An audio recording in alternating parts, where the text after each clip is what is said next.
څوک هم دا نه وي چې د عالم بیان شرک هم ثواب به مې وشي. یاد وساته خو په فیسبوک د عالم بیان مخې ته درغې او تا شیر کو ستا په وجه کو الله یو مسلمان اصلاح کو ستا په وجه کو الله یو بنده جوړ کو ستا پکې پوره حصہ ده هغه به مخکې شیر کوي ستا پکې ثواب کیږي هغه به مخکې شیر کوي ستا به پکې ثواب کیږي. د دنیا خلکو ته به ورسیږي خو د یو عالم په خبره چې دنیا یې اوري تاله به الله ثواب درکوي. موږ د عالمانو بیانونه نه شیر کوو موږ په دې خپل فیسبوکونو باندې فسق او فجور شیر کوو موږ په موسیقۍ شیر کوو موږ په ګانې بجانې شیر کوو. خدا را مسلمانه دا دسیسې دا آلات د اسلام د دفاع لپاره استعمال کا د اسلام او د قرآن خلاف مه استعمالوه.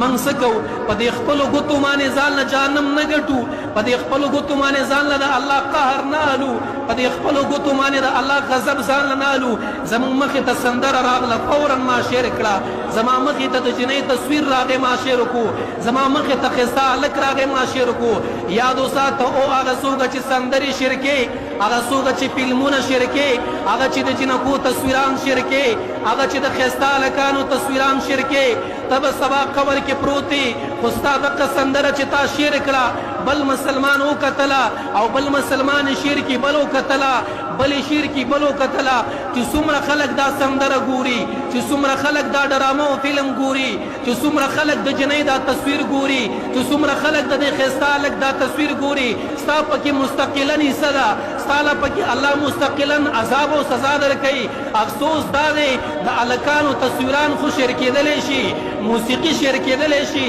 فلم شیر کېدلی شي خو کو د عالم بیان مخې ته راغې هغې پکې ستا د آخرت سوچ کړی دی هغې پکې ستا د دین سوچ کړی دی هغې پکې د اسلام سوچ کړی دی هغې پکې ستا د آخرت سوچ کړی دی هغې پکې ستا د کامیابۍ سوچ کړی دی بې د دې عالم بیان څوک هم نه شیر کوي.